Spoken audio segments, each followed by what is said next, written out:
Shalom, selamat pagi sobat muda. Pagi hari ini firman Tuhan menyapa kita bersama dengan tema mengenal rancangan Tuhan di dalam hidup. Sobat muda, saya akan membacakan firman Tuhan yang terambil dari Kejadian pasal 50 ayat ke-20. Demikian firman Tuhan. Memang kamu telah mereka-rekakan yang jahat terhadap aku, tetapi Allah telah mereka-rekakannya untuk kebaikan, dengan maksud melakukan seperti yang terjadi sekarang ini, yakni memelihara hidup suatu bangsa yang besar.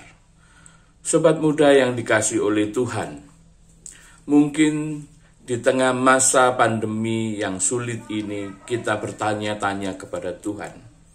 Atau mungkin kalian sendiri, ketika kalian kemudian harus membatasi keluar rumah, melakukan banyak aktivitas hanya di rumah, melakukan banyak pembelajaran di sekolah melalui pertemuan-pertemuan daring, melalui pertemuan-pertemuan online.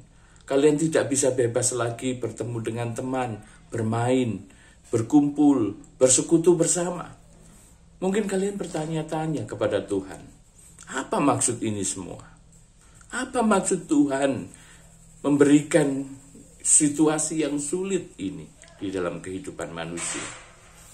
Nah, sobat muda yang dikasihi oleh Tuhan, pagi hari ini kita belajar dari tokoh Yusuf, seorang anak muda yang hidupnya kemudian mengalami begitu banyak kesulitan.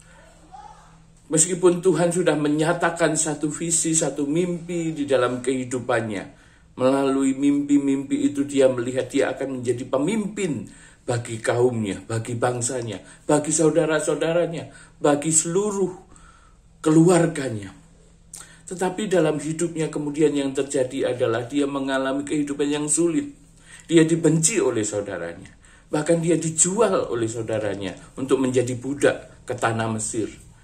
Dan ketika di tanah Mesir dia terus mempertahankan ketaatannya, ya, rasa takut akan Tuhan itu di dalam hidupnya. Dia bekerja dengan baik, dia kemudian menjaga kekudusan hidup sebagai seorang yang muda. Apa yang dia alami? Dia mengalami satu titik dia harus kemudian masuk di penjara oleh karena fitnahan dari istri Potifar. Sobat muda yang dikasihi oleh Tuhan, mungkin Yusuf punya alasan, begitu banyak alasan untuk kemudian bertanya-tanya, bahkan kemudian mengutuki Tuhan, menyalahkan Tuhan, karena hidupnya selalu masuk dalam kesulitan demi kesulitan. Tetapi kita perhatikan, sobat muda yang dikasihi oleh Tuhan, pada satu titik kemudian Yusuf memahami rancangan Tuhan di dalam hidupnya. Bahkan ketika dia kemudian akhirnya Tuhan izinkan berada di dalam satu posisi yang sangat berkuasa di tanah Mesir. Dia mempunyai kesempatan untuk membalas dendam kepada saudara-saudaranya. Yang terjadi adalah bagian yang kita baca, ayat yang kita baca. Ketika saudara-saudaranya datang dan kemudian dengan takut mereka menerka-nerka apa yang akan dilakukan Yusuf ketika ayah mereka sudah meninggal. Mereka berpikir Yusuf akan membalas dendam kepada mereka. Tetapi yang terjadi adalah Yusuf menyatakan sesuatu yang indah yang harus kita pelajari pagi hari ini.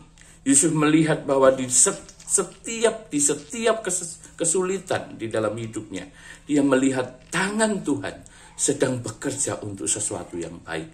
Tangan Tuhan sedang bekerja untuk mendatangkan kebaikan di dalam kehidupan, bukan hanya kehidupan Yusuf dan keluarganya, tetapi perhatikan, Yusuf mengatakan, Tuhan sedang melakukan sesuatu yang besar untuk apa? Memelihara hidup suatu bangsa yang besar melalui kehidupan Yusuf.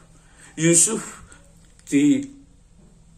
ditempatkan di dalam kesulitan demi kesulitan, agar kemudian Yusuf mendahului saudaranya, keluarganya ke Mesir, untuk dia kemudian menjadi alat Tuhan, memelihara bangsa Mesir. Bukan hanya bangsa Mesir, yang terlebih adalah bangsa besar yang akhirnya kemudian membawa keturunan Yesus Kristus, yaitu bangsa Israel.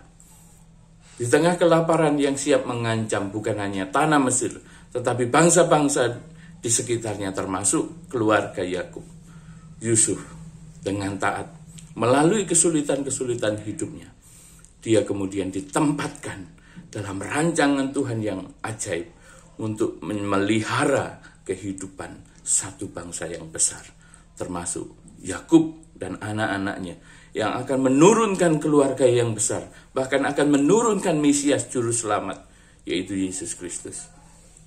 Itu diawali dengan Yusuf yang mau taat untuk pergi ke Mesir terlebih dahulu. Di tengah kesulitan itu, Yusuf melihat rancangan Tuhan yang indah di dalam hidupnya. Bagaimana dengan kita? Sudahkah kita mengenal rancangan Tuhan di dalam hidup kita? Sobat muda, di tengah kesulitan hidup yang mungkin sobat muda juga alami, sobat muda dipanggil untuk mengenal rancangan Tuhan di dalam hidup dan kehidupan sobat muda. Yang Tuhan ingin kehidupan kita semua, saya dan semua sobat muda, boleh menjadi alat Tuhan untuk menyatakan rancangan yang baik bagi seluruh kehidupan manusia. Tuhan memberkati kita semua.